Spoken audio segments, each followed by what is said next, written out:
अब हम क्लास 10 की इंग्लिश की जो फर्स्ट फ्लाइट है उसमें एक पोएम है द बाल पोएम, उसके बारे में बताएंगे।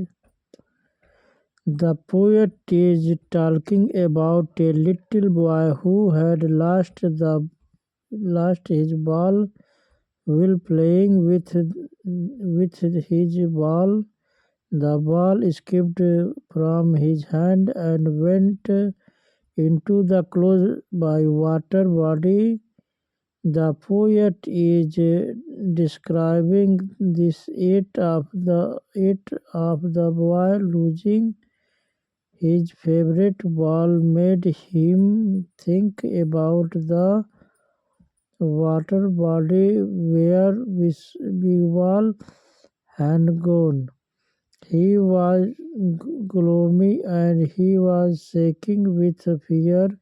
He got so enraged in sorrow that he kept standing near the harbor for a very long time and kept on looking for his ball. The poet wanted to comfort him by sharing the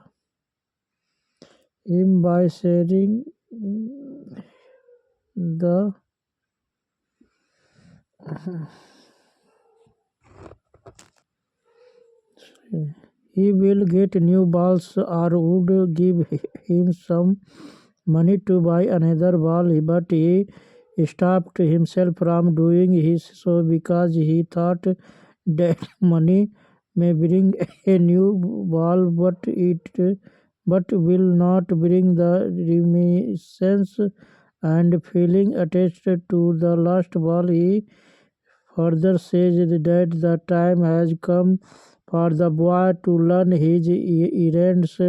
The poet wants to say that now the boy will learn the third lesson of life for accepting the cruel relatives of life, that one day we might lose our loved ones and our loved things.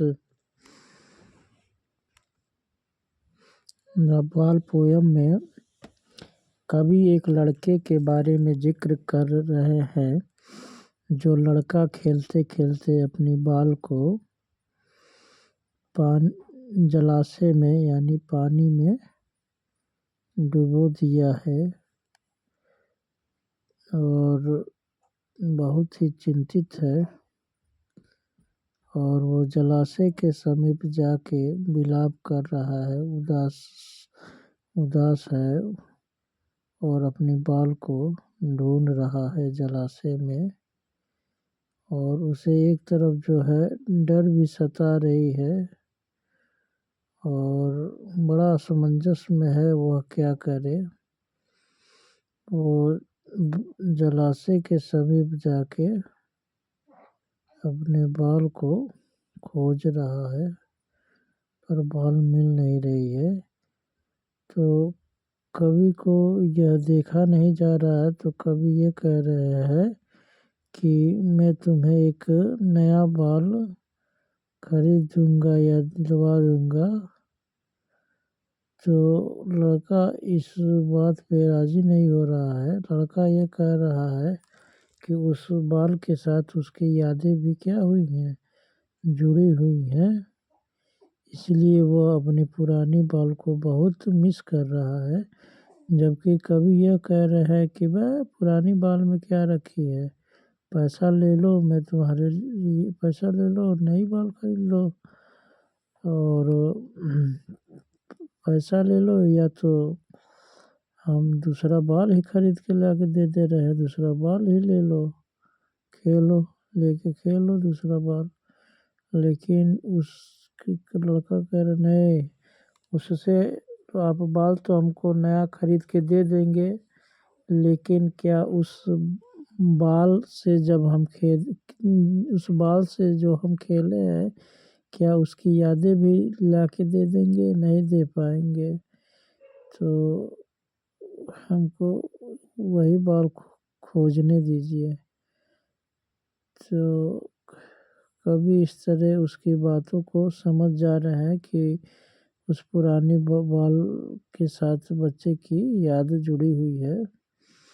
और इस बाल poem में सबसे most important यह बात समझाई गई है कि जो घर के बड़े लोग हैं, जो घर के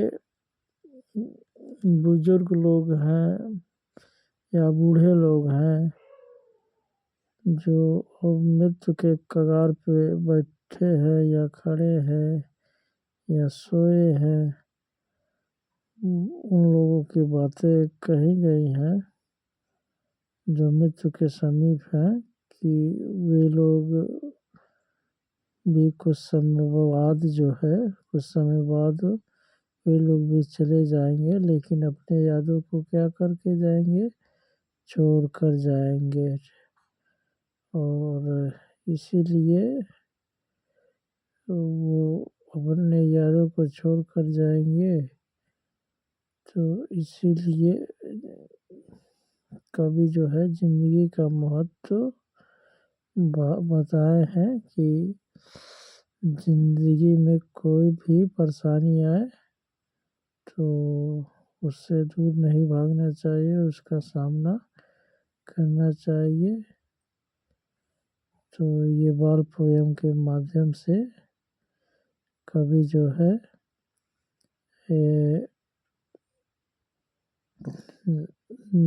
जीवन को संबोधित किए हैं कि जीवन बहुत बहुमूल्य है और जीवन का नाम ही मृत्यु भी है। तो मृत्यु तो आना तय है। तो उससे संबंधित जो जितनी भी घटनाएं हैं, तो वो घटनाएं जो है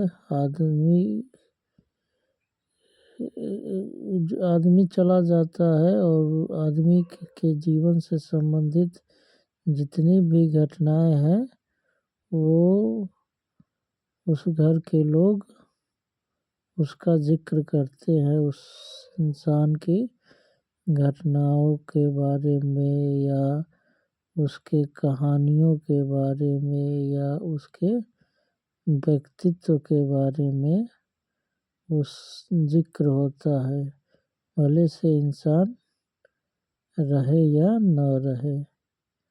इस बाल पोयम के बारे में यही बताया गया है कि बाल तो दूसरा आप खरीद के दे देंगे, लेकिन क्या हमारी पुरानी बाल जिससे हम खेले हैं, क्या उसकी यादों को आप लौटा पाएंगे? तो कवि का उत्तर मिलता है नहीं। फिर इसी के साथ सबसे मोस्ट इम्पॉर्टेंट बात यह समझाया गया है कि जिस प्रकार इंसान चला जाएगा लेकिन उसकी यादें नहीं जाती हैं, ठीक उसी प्रकार बाल भी चला गया है, गेंद भी चला गया है, लेकिन बच्चे को उस गेंद की याद आ रही है। बच्चा उदास है, दुखी है, परेशान है, असमंजस में है कि क्या करे क्या ना करे, बाल को निकाले या ना निकाले। उधर डर भी लग रहा है कि कहीं जलाशय में जाए तो कहीं डूब न जाए। ये सब भी डर सता रही है। तो इस केस में जो है वो जलाशय के समीप विलाप कर रहा है, दुखित होकर बाल को ढूंढ रहा है ताकि बाल मिल जाए तो फिर से वो उसी बाल से खेले कूदे। लेकिन कवि जो है इस चीज़ को देख ले रहे हैं और उसे नई बाल देने को कह रहे हैं या पैसा देने को कह रहे हैं, जिससे वो अपनी पुरानी बाल को भूल जाए। लेकिन वह अपनी पुरानी बाल को बहुत ही मिस कर रहा है लड़का, और वो अपनी पुरानी बाल को ही ये भगवान से प्रार्थना कर रहा है कि मेरी पुरानी बाल ही क्या हो जाए, हमको मिल जाए। तो थैंक्स सीबीएसई बोर्ड के बच्चे, मेरा वीडियो ज़रूर यह देख लेंगे। बाल पोयम वो जो एग्ज़ाम में बैठने से पहले, बोर्ड परीक्षा में बैठने से पहले बाल पोयम मेरा ज़रूर एक बार देख लेंगे और वीडियो को लाइक सब्सक्राइब भी करेंगे। थैंक्स।